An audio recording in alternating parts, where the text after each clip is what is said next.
So it's so nice to see you all from this perspective for the first time. It is the first time I have to give a satsang here in Pune. And it's just so nice to have this time of sharing with all of you who are my family. I've done it in other places. It's also nice. But this is special somehow for me, personally. So I'm going to read this stanza from the Gita. Only one.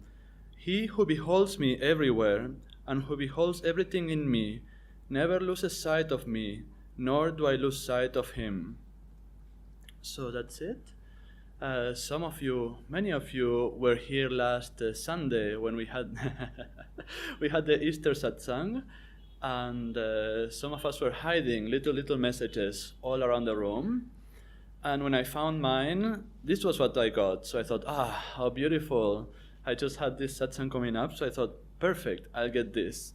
So, so then I read this stanza, and I looked at it like this. I looked at it, and again, and somehow I could not. I'm going to put it back now. Somehow I was having a lot of difficulty just knowing what am I going to say. And after a little while, I realized that I was thinking, okay, I need to fill 20, 15 minutes, whatever that time is, with something. So in my mind, I was trying to make this unnecessarily complicated. I was just somehow I was unconsciously, I didn't realize I was doing this, but I was, just trying to fill it in somehow, and I didn't know. That's why I wasn't being satisfied. I realized this is no good. And finally, yesterday or even this morning, I caught this and I thought, this is what's happening. And it is a good thing because this world, this duality, there's so much complication in it. Every day, everything we do, we have to make decisions, this and that, and so often it doesn't seem so black and white, or everything becomes very complex, and even in our spiritual practices, they can become so, there are so many little details that we have to watch, and even in our techniques, our kriya has to be like this, do that, breathe like this sound, that sound, this mantra, this hong so, oh no, that's kriya, whatever it is. So it is good to be reminded every now and then that truth is very simple. Master, I think it was Master who used to say, otherwise he quoted it somehow, God is simple, everything else is complicated. And this stanza, it's a very, very nice example of that, because after I let go of all that nonsense of, whatever complicated thing I wanted to talk about, or I thought I could derive from this stanza, the thing that comes to mind, the first thing of all, from reading this, he who beholds me and everywhere and beholds everything in me, never loses sight of me, nor do I lose sight of him, is the sense that God is very near. God is always close to us. God is always there. Swamiji used to say that grace is like sunlight hitting the side of a building. And we can say the same about God's presence. It's like sunlight shining on the side of a building. It's always there. If there was sun here, it would be so. But if the curtains of our heart, if the curtains of our mind are closed, then no matter how much God shines, He won't come. And all we have to do is to open those curtains. That's it. Very simple, but it is not easy. That is the difference. It is simple but not easy. Why is it not easy? Because somehow there's something within us doesn't want to open those curtains. We have things that are preventing us from opening them, and those are our desires, our attachments. We could call these desires and attachments would be our devotion to something else, right? Master Swami said, we never do anything by our own power. Either we channel the power of God or we channel something else. We're always channeling from somewhere and expressing that something that we're channeling. And so if we are having desires and attachments, that means we are devoted to something else. Maybe a scientist is devoted to his research or to the search for truth if he's very sattvic, Or a tamasic person, maybe he's devoted to laziness. But there's always something. Everybody's looking for happiness, and they're devoted to what which they think will bring them happiness. Now we're all devotees, so we know what will bring us happiness. Only one thing, God will bring us happiness, union with God. But there's all those habits and samskars from many, many lifetimes that keep our desires, our attachments going. So that's what we have to work on very easily. We have to get rid of our desires, of our attachments, and after that, the curtains will be automatically, you could say, open. There will be nothing else, because after you remove all the rubbish from inside of your heart, there's only one thing left. Ramakrishna used to say, what do you have left after you peel an onion? You have nothing, because the onion is purely peels. So that same thing, after we remove everything, we have nothing that is not us. We have only God, which is our true self. So I thought, okay, we may find, or for the purpose of this talk, we may say there are two ways that you can get rid of those desires and attachment. One negative, on working on those desires, and the other one positive is focusing on something else.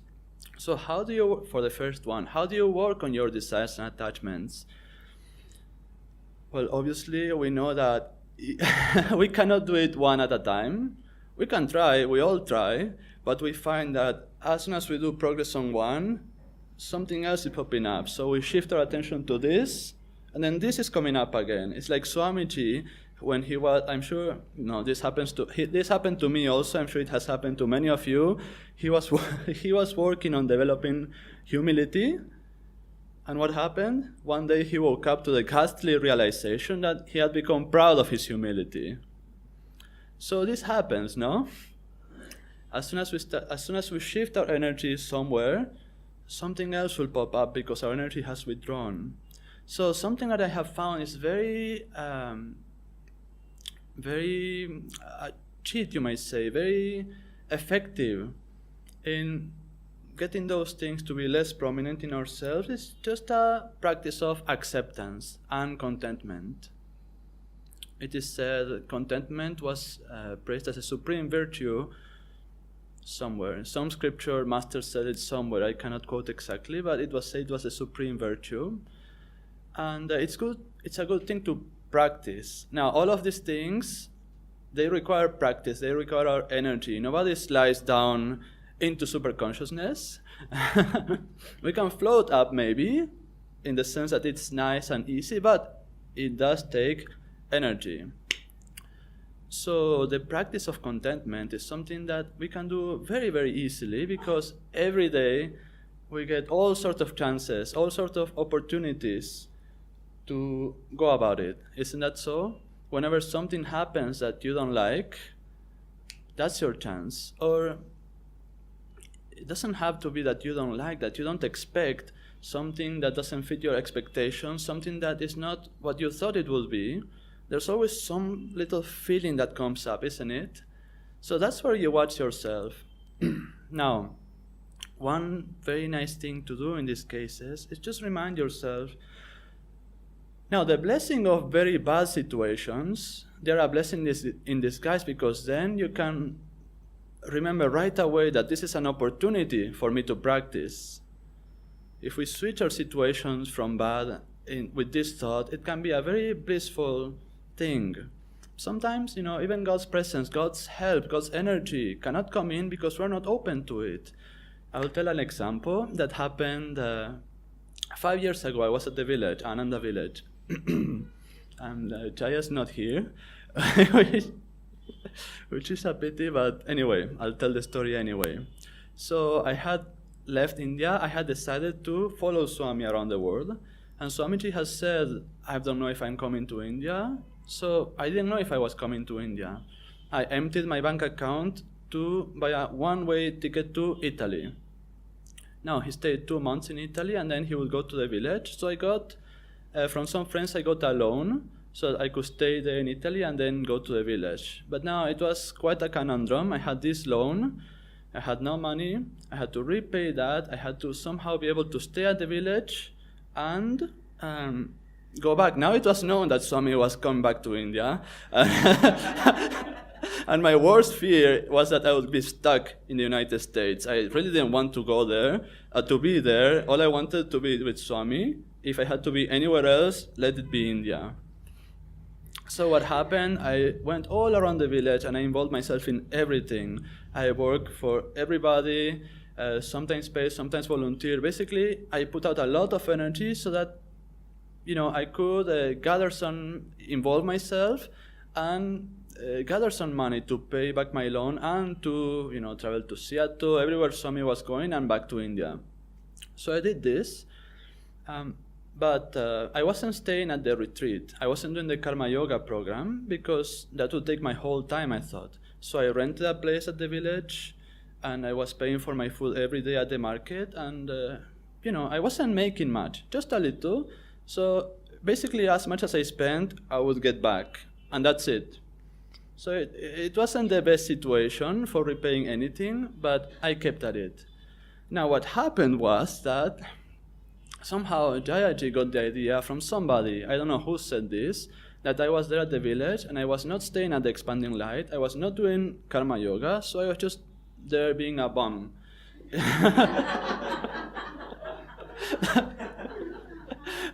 That's the message that got across to him. So he made a phone call to the village manager and he said, get this guy to work, get him to the Expanding Light and make him do something. And so this message got to me at some point and I thought, oh my God, what now? I'm barely being able to pay for my food and rent, and now I'm supposed to stay at the Expanding Light, spend my whole day doing Karma Yoga, and Swamiji is going back to America in 1 month. Back to India in 1 month. Am I going to be here stuck in America? I was really afraid. These things happen, everything was moving inside of me, and finally I came to my senses and I decided, well, we're talking of Swamiji, we're talking of Jayaji, I'm at the village, and I know God would not send anything to me that was not for my own good. So with that I changed my attitude, and I said, God, whatever it is, you do it. I'll just have faith that whatever you send me will be the best, and I don't have to think anymore whether I like it or not. That's a big deal, no? We think too much whether we like or dislike a situation. So I did that, and somehow, because of situation, I didn't get to speak to the village manager for 1 more week. And all this time I was doing my best effort to remain in that heightened state of consciousness, which was very nice to keep, but not easy. And finally, when I did have my meeting with the village manager, she said to me, Ese, this is what Jaya said, and we have to do what he says because he's your spiritual director and because he's been here from the beginning. We have a lot of respect for him. But I don't think he has a clear picture of everything you're doing here. So we'll offer you a deal. You stay at the Expanding Light in a tent and you have your meals there. Everything will be provided for you for free. And you do 1 day of service for us and the rest of the time do whatever you're doing. And that was it. So that was suddenly a very bad situation became very good just because I had the sense, you could say, to put my trust in God and let Him handle the situation. Had I not done so, I'm sure the result would have been very, very, very different, because that is equivalent to shutting the curtain doors, to say, no, this situation I have to deal with myself, or to pray to God saying, give me this particular result. So that was easy, because it was such a desperate situation for me that when you're desperate, that's the advantage of it. You have nothing to do, just give it to God. But that we can do in every situation throughout our daily day. The other day we went to the kitchen, to the office. One time in the month we went to have food in the office, and what was there? Khichuri. And nobody was there. So, silly, very little things, but it is of little things that our day is made, and it is in the little things that our attitude will be developed, you could say. So now, acceptance, contentment, that's one thing we can practice throughout the day. And that's a cheating way, you could say, because through it, our desires, our attachments will gradually die down. And the other aspect I was wanting to speak about very briefly now is that, I always get afraid I won't be able to feel the time, and after I come here, I don't know where time goes. It's this, I don't know how, I have a very difficult friendship with this clock. Anyway. The other aspect I wanted to talk about, the positive aspect, is to always practice the presence of God. And again, it is very easy to remember God in our bad situations. If something's not going the way we want, God, make it so. I used to pray when I was younger, even after coming to the path and meditating for 5 years, even 8 years, right before I came to Ananda, I was still praying like this: God, I don't want to die before I see Uruguay win the World Cup of soccer.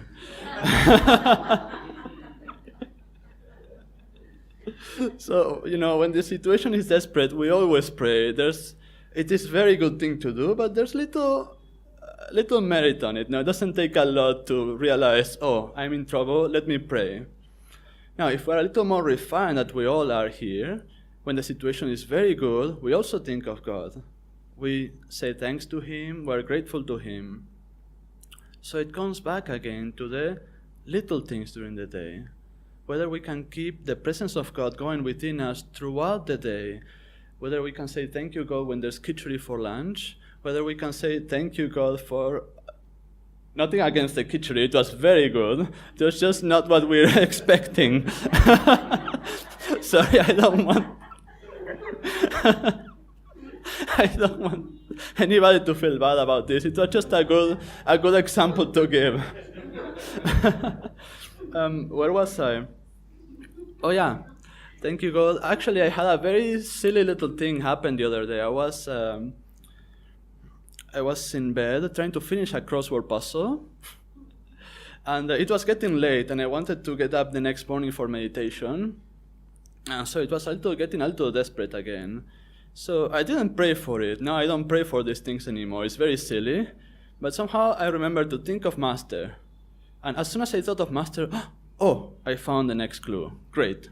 So then I keep going. I forgot again. And I was stuck again. And then I thought of Master. Here's the next clue. Now, I'm not saying you should... you should just think that thinking of Master and having the presence of God is a cheat to go throughout your life. But what I am saying is that if we keep God with us throughout everything we do, then everything will happen in its proper way.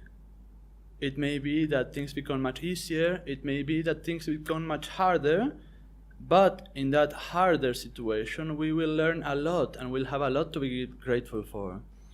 Finally, related to this, the last thing I want to say is that the best medicine of all this is to, Master, actually, he brought a very enlightening, a very progressive, a very new definition of God, a very new awareness of God into this planet. Some used to say he was the avatar of Dwapara Yuga, so maybe this is part of it. He defined God as ever-existing, ever-conscious, ever-new bliss. Now, the traditional translation of Satchidananda just says existent consciousness bliss. Master said ever-existence, ever-conscious, ever-new bliss. That bliss is like the focal point. So what we can do to be reminded of God all the time and to keep Him near is to be in joy always. Now, this is not just a platitude, it is a conscious decision that we can make at every moment.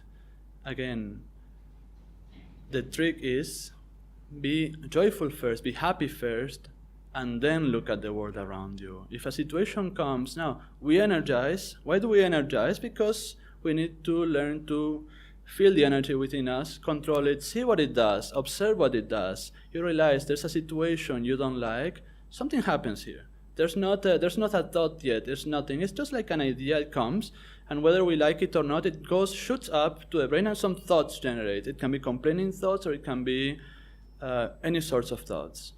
Now, if you are aware of this process, you can catch it before it goes. And it takes practice, but it is possible. That's how you do. It is a very, very nice, very blissful thing to do, to decide to be joyful first, and then decide on what to do. You get some news before you have the chance to think. That's where everything becomes messed up, confused when you think. Before you have the chance to think, decide to be happy, and then you're free to think. There's no wrong in thinking. There's wrong in uncontrolled thinking. So do that as a practice. If anything, that is the best medicine I have found against everything. Decide to be joyful first, and then look at the world. You will find a lot of freedom, and in that freedom is that God is hiding. Om Guru.